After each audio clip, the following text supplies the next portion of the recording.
अब बेटा हम चार्ज की फोर्थ प्रॉपर्टी के बारे में डिस्कस करते हैं, कंजर्वेशन ऑफ चार्ज। बेटा आपको अगर क्लास 11th अगर थोड़ी सी याद हो तो क्लास 11th में अपनों ने पढ़ा था एनर्जी कंजर्वेशन के बारे में। बेटा जिस तरह से एनर्जी को मैं बना भी नहीं सकता और ना ही मैं एनर्जी को खत्म कर सकता हूं, यानी energy neither be created nor be destroyed but it can transfer from one form to another form, उसी तरह से बेटा जो चार्ज है वो भी एक कंजर्व फिजिकल क्वांटिटी है। बेटा चार्ज जो है, अगर मैं किसी भी सिस्टम की बात करूं, किसी भी बॉडी की बात करूं, आइसोलेटेड बॉडी की, तो उस पे जो टोटल चार्ज है वो हमेशा कांस्टेंट रहता है। इसका मतलब charge neither be created nor be destroyed but it can transfer from one body to another body. तो ये बहुत अच्छे से यहाँ पे डिस्क्राइब किया हुआ है। इससे पहले जो अपनों ने एग्जाम्पल किया, अगर आपको थोड़ा सा पीछे रिकॉल करवाएं तो पीछे आपने एक एग्जाम्पल किया था जिसमें आपने एक बॉडी को दूसरी बॉडी से फ्रिक्शन करवाया था। तो बेटा वहां पे अपनों ने कोई चार्ज प्रोड्यूस नहीं किया, बस यहां से एक बॉडी से इलेक्ट्रॉन उठ करके किसी दूसरी बॉडी में चले गए। इसका मतलब चार्ज कहीं से आया तो नहीं ना, सिर्फ इलेक्ट्रॉन का ट्रांसफर होता है, बाकी जो टोटल नेट चार्ज है वो बॉडी पे हमेशा कांस्टेंट रहता है। अगर हम चार्ज कंजर्वेशन की एग्जांपल्स की बात करें तो यहाँ पे अपनों ने एक एग्जांपल ले रखा है न्यूक्लियर रिएक्शंस के बारे में।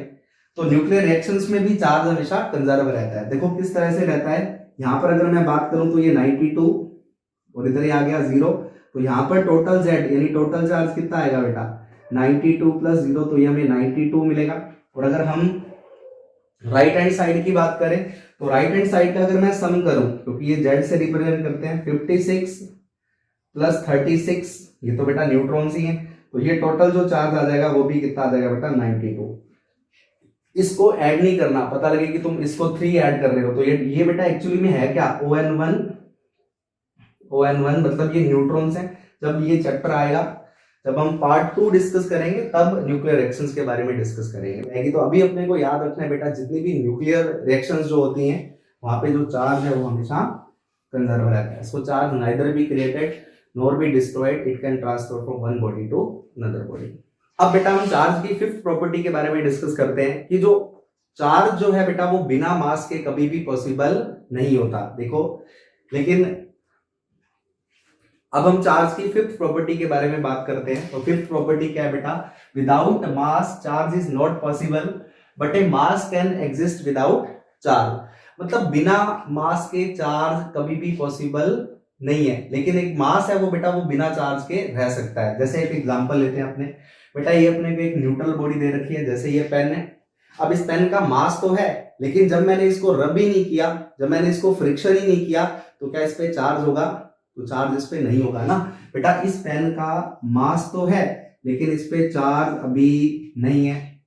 वही अगर बेटा इस पेन को मैं क्या करूं, अपने हेयर्स पे रब कर दूं, तो बेटा इसका मास भी होगा और इस पे चार्ज भी होगा। इसका मतलब ये हुआ बेटा बिना मास के कभी भी चार्ज पॉसिबल नहीं होता।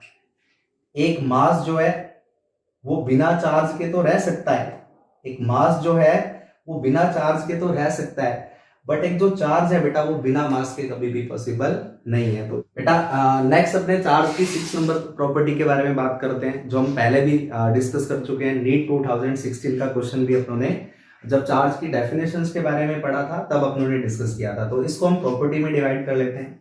तो बेटा अगर चार्ज स्टेशनरी होता है तो वो इलेक्ट्रिकल फील्ड बनाता है, और अगर चार्ज कांस्टेंट वेलोसिटी से मूव कर रहा है तो वो अपने चारों ओर इलेक्ट्रिकल फील्ड के साथ साथ मैग्नेटिक फील्ड भी बनाता है। और वहीं अगर मैं बात करूं बेटा, अगर चार्ज एक्सेलरेट हो गया तो वो चार्ज इलेक्ट्रिकल फील्ड के साथ साथ मैग्नेटिक फील्ड भी बनाता है और उसके साथ साथ बेटा इलेक्ट्रोमैग्नेटिक वेव्स भी बनाता है। बेटा इसकी फर्दर थ्योरी हम आगे डिस्कस करेंगे, अभी बस जस्ट एक प्रॉपर्टी की तरह अपने को इसको रिमेंबर रखना है।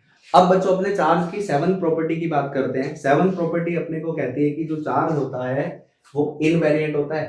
बेटा इनवेरिएंट का मतलब होता है कि वेलोसिटी पे डिपेंड नहीं करता। अब ध्यान से सुनना बेटा, अगर किसी भी बॉडी की अगर हम बात करें तो किसी भी बॉडी की 2 फंडामेंटल प्रॉपर्टी होती है बेटा, एक तो होती है मास और दूसरी होती है बेटा चार्ज। अगर मैं मास की बात करूं तो बेटा मास जो होता है वो वेरिएट होता है, मतलब मास वेलोसिटी के साथ चेंज हो जाता है। और वहीं अगर अपने चार्ज की बात करें तो चार्ज हमेशा इनवेरिएंट होता है, मतलब वेलोसिटी पे डिपेंड नहीं करता। बेटा अगर अपने मास की बात करें, मास वेलोसिटी के साथ कैसे वेरी करता है, मान लो अपने को पास एक बॉडी m नॉट दे रखी थी बेटा, रेस्ट अगर बॉडी थी तो इसका मास मैं कंसीडर कर लेता हूं m नॉट। अब मान लो कि ये बॉडी v वेलोसिटी से चलने लग गई, तो इसका जो मूविंग मास हो जाएगा बेटा वो m हो जाएगा। तो बेटा मूविंग मास को आइंस्टाइन ने अपनी थ्योरी से बताया, आइंस्टाइन की जो रिलेटिविटी थ्योरी है वहां से उसने बेटा m इक्वल टू लिखा बेटा m not 1 minus v square by c square. Just एक फॉर्मूला है बेटा, जो मास है वो वेलोसिटी पे डिपेंड करता है, तो उसका जो ये रिलेशन है वो ये फॉर्मूला बताता है। यहाँ पे बेटा m नॉट जो है वो रेस्ट मास है, v जो है वो वेलोसिटी ऑफ मास है, c जो है वो speed of light in vacuum, तो आपको पता है 3 इंटू 10⁸ मीटर पर सेकेंड होती है।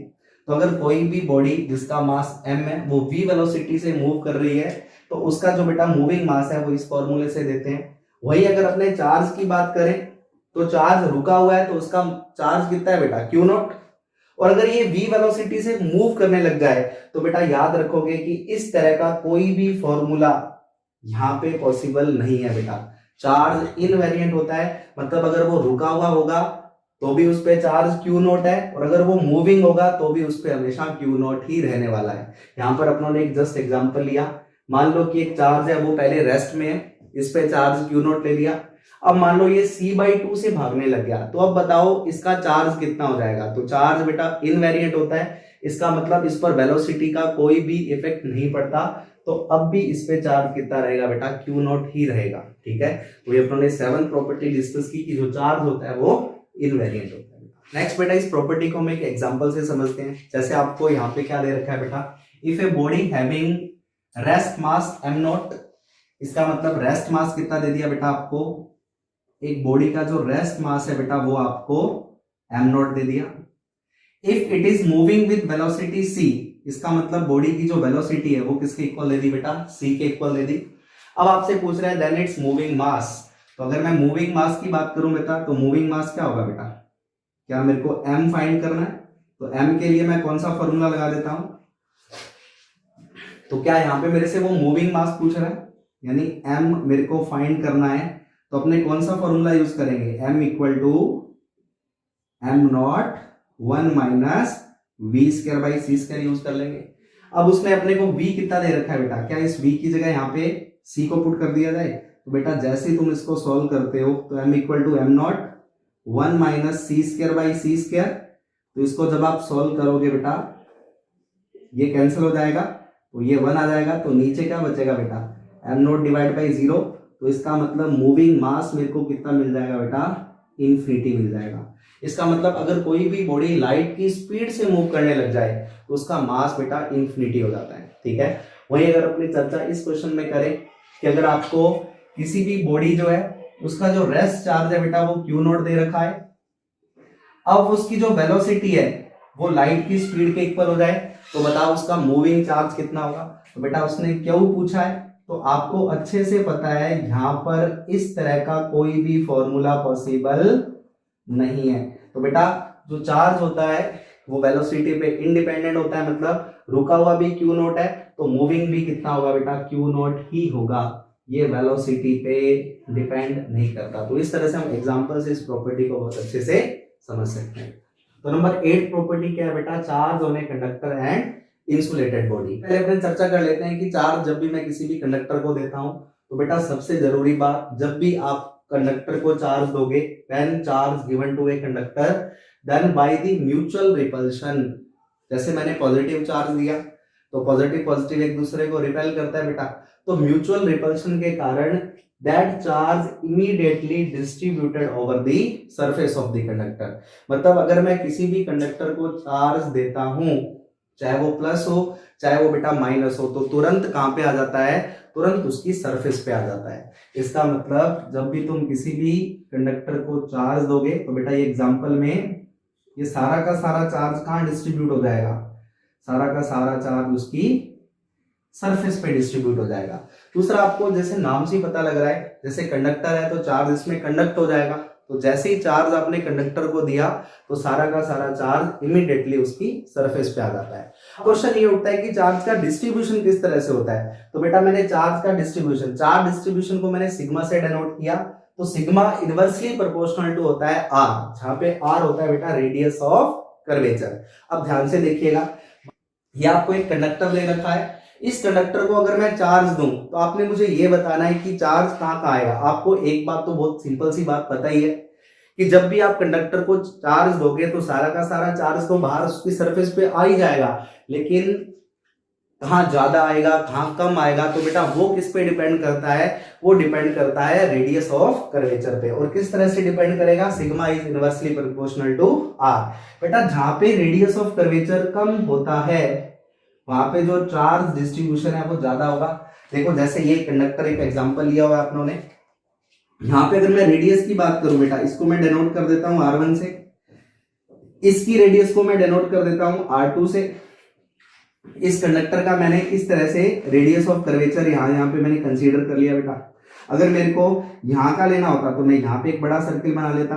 अगर यहाँ पे मेरे को चार्ज डिस्ट्रीब्यूशन निकालना है तो यहाँ पे मैंने इसको टच करता हुआ सर्किल ले लिया, तो यहाँ पे रेडियस कितनी ले ली बेटा मैंने R3। अगर मैं चर्चा करूं कि चार्ज का डिस्ट्रीब्यूशन किस तरह से होगा, तो चार्ज का डिस्ट्रीब्यूशन हमेशा इनवर्सली प्रोपोर्शनल टू रेडियस होता है। तो बेटा सबसे ज्यादा रेडियस कहाँ है बेटा R3, उसके बाद में R2 और फिर उसके बाद में R1 पर है।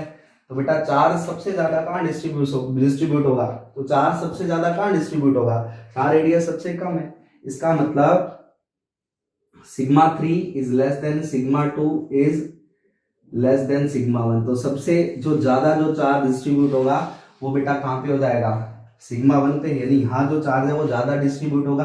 और अगर मैं चार्ज लिखूं तो बेटा वो किस तरह से आएगा, Q3 Q2 Q1, मतलब Q1 greater than Q2 greater than Q3। और अगर मैं इसको डायग्रामेटिकली शो करूं तो बेटा जो जितने भी शार्प पॉइंट्स हैं, ये देखो ये शार्प है तो यहाँ पर चार्ज ज्यादा डिस्ट्रीब्यूट होगा, यहाँ पर थोड़ा सा कम डिस्ट्रीब्यूट होगा और यहाँ उससे भी कम डिस्ट्रीब्यूट होगा।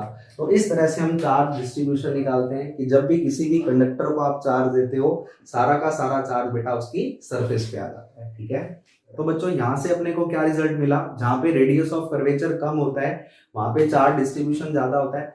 बेटा फिजिक्स में या इलेक्ट्रोस्टैटिक्स में अगर हम बात करें तो इस प्रॉपर्टी को हम कुछ एक स्पेसिफाई नाम दे देते हैं। देखो अगर हम बात करें कि घर पे जितने भी अपने जैसे हम कूलर की बात करें या फ्रिज की बात करें, ठीक है, अगर हम कूलर या फ्रिज की बात करें तो कूलर या फ्रिज के अगर मैं कॉर्नर्स की बात करूं तो बेटा कॉर्नर्स पे जो चार्ज जो है वो क्या होता रहता है बेटा, अगर तुम कॉर्नर्स को हाथ लगाते हो कूलर या फ्रिज के तो वहां पे आपको झटका लगता है या उस वहां से करंट आता है। इसका मतलब यहाँ पे बेटा रेडियस ऑफ कर्वेचर बिल्कुल कम है, इसका मतलब यहाँ पे चार्ज डिस्ट्रीब्यूशन सबसे ज्यादा होगा। तो बेटा जब भी चार्ज शार्प पॉइंट या शार्प कॉर्नर से लीक करता है तो बेटा इस प्रॉपर्टी को कहा जाता है कोरोना डिस्चार्ज। ठीक है, कोरोना, तो इस प्रॉपर्टी को क्या कहा जाता है बेटा, कोरोना डिस्चार्ज। वैसे भी ये कोरोना तो चल ही रहा है, हाँ आपको भी अच्छे से बताइए।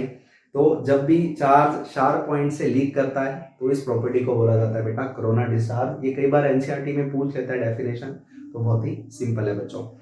अभी हमने पहले क्या डिस्कस किया बेटा, चार्ज जब तुम कंडक्टर बॉडी को दोगे तो पूरा का पूरा सरफेस पे आ जाता है, लेकिन बेटा जब भी चार्ज किसी भी इंसुलेटर बॉडी को देते हैं तो बेटा चार्ज केवल और केवल उसी सतह पर रहता है या उसी सरफेस पे रहता है। On the insulator charge is resides at that place where from the body is rub, मतलब जहां से बॉडी को रब किया है चार्ज उसी जगह पे रहता है। जैसे मान लो मैंने क्या किया, ए बॉडी को बी बॉडी से रब किया तो बेटा ए बॉडी ने कुछ इलेक्ट्रॉन डोनेट कर दिए, किसको बेटा, ए बॉडी ने कुछ इलेक्ट्रॉन डोनेट कर दिए बी बॉडी को, तो ए पे पॉजिटिव चार्ज आ गया, बी पे नेगेटिव चार्ज आ गया। तो बेटा अगर ये इंसुलेटर बॉडीज हैं तो चार्ज सिर्फ और सिर्फ कहाँ रहता है, सिर्फ और सिर्फ रब की हुई सरफेस पे ही रहता है, ये पूरी बॉडी पे डिस्ट्रीब्यूट नहीं होता। तो बेटा यहाँ से अपने को दो चीजें सीखने को मिली, जब भी आप चार्ज किसी भी कंडक्टर को देते हो तो पूरा का पूरा चार्ज उसकी सरफेस पे आ जाता है, लेकिन वही अगर मैं इंसुलेटर बॉडी को चार्ज देता हूं तो बेटा वो हमेशा उसी जगह पे रहता है जहां पर उसको रब किया था। अभी तक हम लोगों ने डिस्कस किया कि जब भी तुम किसी भी कंडक्टर को चार्ज देते हो तो सारा का सारा चार्ज उसकी सरफेस पे आ जाता है। इसी तरह से जो अगर कंडक्टर को चार्ज दिया जाता है तो वो डिपेंड करता है बेटा उसके रेडियस ऑफ कर्वेचर पर, जहां पर रेडियस ऑफ कर्वेचर कम होता है वहां पे चार्ज डिस्ट्रीब्यूशन ज्यादा होता है। और जब भी तुम इंसुलेटर को चार्ज देते हो तो इंसुलेटर पे चार्ज सिर्फ और सिर्फ रब की गई सरफेस पे होता है। अब इस पॉइंट पे हम डिस्कस करेंगे बेटा, जब भी अपने को होलो कंडक्टर दे दिया जाए तो यहाँ पे होलो कंडक्टर में चार्ज डिस्ट्रीब्यूशन की बात करेंगे। तो अपना टॉपिक क्या है, charge distribution of concentric conductor hollow spheres. देखो यहाँ पे 3 कंडक्टर्स अपनों ने डिस्कस किए हैं, होलो स्फीयर्स हैं ये।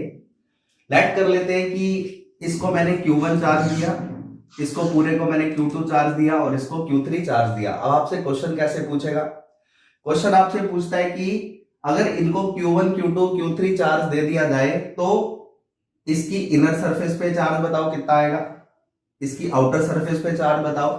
इसको लेट कर लेते हैं कि ये स्फीयर नंबर 1 है, ये स्फीयर नंबर 2 है और ये स्फीयर नंबर 3 है। तो आपसे क्वेश्चन किस तरह से पूछता है कि 1, 2 और 3 स्फीयर की इनर सरफेस और आउटर सरफेस पे चार्ज बताओ कितना डिस्ट्रीब्यूट होगा। तो बहुत ही सिंपल है, अभी अपने डिस्कस करके गए हैं कि जब भी तुम किसी भी कंडक्टर को चार्ज देते हो तो सारा का सारा चार्ज उसकी सरफेस पे आ जाता है। अगर हम स्फीयर होलो स्फीयर कंडक्टर जो है उस नंबर 1 की बात करें तो नंबर 1 को मैंने Q1 चार्ज दिया, आपको पता है अंदर जो चार्ज है वो तो रहेगा नहीं, सारा का सारा charge immediately due to mutual repulsion के कारण बाहर आ जाता है। तो बेटा इसके अंदर जो चार्ज होगा वो 0 हो जाएगा। यहां पर मैंने अंदर वाली सरफेस पर Q1 चार्ज लेट किया तो आउटर सरफेस पर मैंने Q2 चार्ज लेट कर लिया। अब अगर मैं इनका सम करूं, Q1 और Q2 का सम करूं तो बेटा ये Q1 के इक्वल आएगा। तो मैं साइड पे लिख देता हूं कि Q1 plus Q2 equal to Q1। अब यहां पे Q1 तो अपने को डिस्ट्रीब्यूट है ये दे ही रखा है बेटा, और Q1 0 है तो Q1 को मैंने 0 पुट कर दिया, 0 plus Q2 equal to Q1। तो यहां से Q2 हमें कितना मिल जाएगा, ये Q1 मिल जाएगा।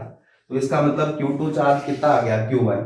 वैसे भी हमें पता है कि अगर अंदर चार्ज 0 है तो सारा का सारा जो चार्ज है वो बाहर डिस्ट्रीब्यूट हो जाएगा, इसका मतलब Q2 आ जाएगा Q1 बेटा। तो यहां अगर स्फीयर नंबर 2 की बात करें तो स्फीयर नंबर 2 पे मैंने इनर सरफेस पे Q3 चार्ज मान लिया और यहाँ पे Q4 चार्ज लेट कर लिया। तो बेटा ड्यू टू इंडक्शन प्रॉपर्टी के कारण अगर यहाँ Q1 है तो बेटा यहाँ पर माइनस का Q1 आ जाता है। अब 2 स्फीयर की बात की जाए, सेकंड स्फीयर की बात की जाए तो इसकी इनर पर Q3, आउटर पर हमने Q4 लेट किया है। तो Q3 प्लस Q4 इक्वल हो जाएगा, सेकंड स्फीयर को हमने कितना चार्ज दिया था, Q2 चार्ज दिया था, तो इसको Q2 लिख देते हैं। अच्छा, ड्यू टू इंडक्शन प्रॉपर्टी के कारण अगर Q2 Q1 है तो Q3 माइनस का Q1 हो जाता है, इसकी वैल्यू यहां पे पुट कर देते हैं। तो यहां से अपने को Q4 की वैल्यू मिल जाती है। सो Q4 इक्वल टू ये उधर जाएगा तो प्लस का हो जाएगा, तो Q1 प्लस Q2 मिल जाता है। तो बेटा इस तरह से अपनों ने अभी तक Q1 Q2 Q3 Q4 find किया।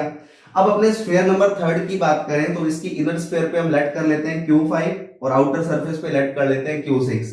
तो यहां से Q4 अपने को मिल जाता है Q1 प्लस Q2। अब इंडक्शन प्रॉपर्टी जिस तरह से यहां पर Q1 था तो यहां माइनस Q1 आ गया था, उसी तरह से इंडक्शन प्रॉपर्टी के कारण अगर यहाँ Q1 प्लस Q2 है बेटा तो यहां पर माइनस का Q1 प्लस Q2 आ जाता है। अब अगर अपने स्फीयर नंबर 3 की बात करें तो इनर पर Q5 और आउटर पर Q6 और पूरे स्फीयर को जो चार्ज दिया था वो Q3 दिया था। सो यहां पर Q5 की वैल्यू पुट कर देते हैं। जैसे ही Q5 की वैल्यू पुट करेंगे तो यहां से बेटा अपने को Q3 इक्वल आ जाता है, तो यहां से Q6 अपने को मिल जाएगा Q1 plus Q2 plus Q3। तो इस तरह से हम चार्ज डिस्ट्रीब्यूशन करते हैं किसी भी कंसेंट्रिक कंडक्टर के अंदर। तो बहुत ही सिंपल है। अभी जो चार्ज डिस्ट्रीब्यूशन करने का मेथड पढ़ा उसमें थोड़ा सा कैलकुलेशन अपनों ने यूज किया। अब देखो इसको हवा में कैसे करते हैं बेटा, बहुत ही आसान तरीके से। अगर आपको इसको मैं शॉर्टकट तरीके से बताऊं तो बेटा आपको क्या करना है कि अगर इस सरफेस को मैंने Q1 दिया है तो सबसे पहले हम क्या करेंगे, आउटर सरफेस पे सबका चार्ज लिख देंगे। ये अगर बेटा Q1 है तो ये सारा का सारा Q1 यहां दे दिया। बेटा अगर यहां पे कितना आएगा, इस सरफेस के आउटर की बात करूं तो बेटा आपको क्या करना है, ये Q2 है और साथ में अंदर वाले को भी कंसीडर कर लेना है। तो ये कितना आ जाएगा बेटा, ऐड कर देना है, Q1 प्लस Q2 हो जाएगा। और अगर हम Q6 की बात करें तो Q6 कितना हो जाएगा बेटा, पूरे को कितना दिया Q3 और अंदर वाले को भी ऐड कर देना है। तो बेटा यहां पर कितना आ जाएगा, Q1 plus Q2 plus Q3। और अब हम इनर सरफेसेस की बात करें तो इनर सरफेसेस में इंडक्शन की प्रॉपर्टी लगा दो। अगर यहाँ Q1 है बेटा यहाँ 0 हो जाएगा, यहाँ Q1 है तो माइनस का Q1, और यहाँ अगर Q1 प्लस Q2 है तो यहाँ माइनस का Q1 प्लस Q2 आ जाएगा। ठीक है, इस क्वेश्चन को हम बहुत ही इजी तरीके से करेंगे। ठीक है, अगर हम इस क्वेश्चन को हवा में करें तो देखो कैसे करेंगे। अगर सबसे पहले क्या करोगे, सबसे पहले सबकी आउटर सरफेस पे चार्ज निकाल लो। अगर मैं इसकी आउटर सरफेस पे चार्ज फाइंड करूं तो सबसे पहले इसको Q1 बोल दिया, इसको Q2, इसको Q3, Q4, Q5 और Q6 बोल देंगे। सबसे पहले हम आउटर सरफेस पे चार्ज फाइंड करते हैं। तो अगर मैं Q2 की बात करूं तो Q2 कितना आ जाएगा बेटा, यहाँ पे इस पूरे को 2 दिया तो ये 2 कूलम आ जाएगा।